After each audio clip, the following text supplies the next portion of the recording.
तीन बिंदु हैं। पहला बिंदु व्यापम का अपडेट नर्सिंग घोटाला, दूसरा फर्जी आंकड़ों पर राष्ट्रपति अवार्ड घोटाला, प्रधानमंत्री जल जीवन मिशन के तहत जो घोटाला हो रहा है, और तीसरा इंदौर नगर निगम मित्र घोटाला।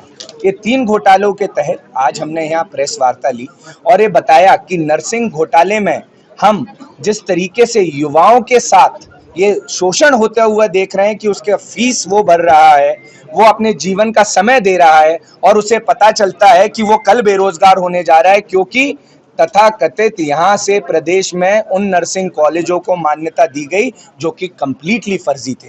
तो जब वो फर्जी तो वो डिग्री फर्जी, तो किसका भविष्य खराब हुआ? हम जैसे युवाओं का। तो मेरा निवेदन है कि तथाकथित इस पर नैतिकता के आधार पर हम इस्तीफा की मांग करते हैं स्वास्थ्य मंत्री जी से।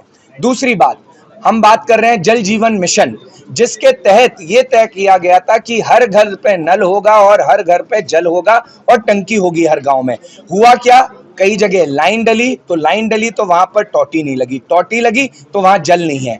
तो मैं ये मानता हूं ये सबसे बड़ा किताबों में आने वाले समय में घोटाला है, क्योंकि यहाँ जो कंपनियां काम कर रही हैं वो कंपनियां गुजरात की कंपनियां काम कर रही हैं और उन्होंने तथाकथित कागज पे सारा कार्य किया। अगर आप जमीन पे जाएंगे, कहा हम कोलखी गांव सेंधवा विधानसभा में थे, आप जाके देखिए, मैंने कवरेज भी किया है कि लाइन बिछी हुई है, नल नहीं है, टंकी है, पानी नहीं है, बोरिंग नहीं है। तो आप ये देखिए कि कहां जा रहा है वो पैसा। और हमारा प्रयास है, हम इसके खिलाफ आरटीआई भी लगाने जा रहे हैं, जिसके तहत हर जिले में हमें पता चलेगा कि कहां कितना घपला किया गया है। तीसरी बात, इंदौर के अंदर जो नगर निगम में जो हमारे महापौर जी कहते हैं मैं मित्र हूं, ये इंदौर मेरी सोच और विचार धारणाओं से बनाया हुआ इंदौर है और यहाँ पर हर एक व्यक्ति हमारा मित्र है। तो मैं ये कहना चाहता हूँ, आपने मित्रों के साथ विश्वासघात किया, इंदौर के साथ विश्वासघात किया, क्योंकि ये अहिल्याबाई देवी जी की धरती है, जहां उनको 300 साल उन्होंने एक ही बात के लिए कहा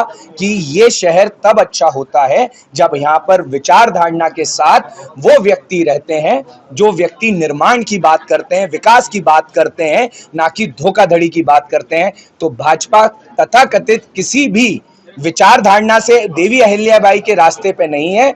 वो तो कंप्लीट एक अहंकार, मैं कहूंगा रावण की तरह वो अहंकार हो चुके हैं। वो विचार धारणा उनमें आ चुकी है कि वो मनमानी के तहत इस जिले के अंदर जो 1000 कंपनियां आई और वो 1000 कंपनी 400 करोड़ से भी ज्यादा पैसा जनता के लेके गई, उन इंदौर की जनता का जो टैक्स भरते हैं, जो इंदौर की जनता ये कहती है कि ये इंदौर हमारा शहर है।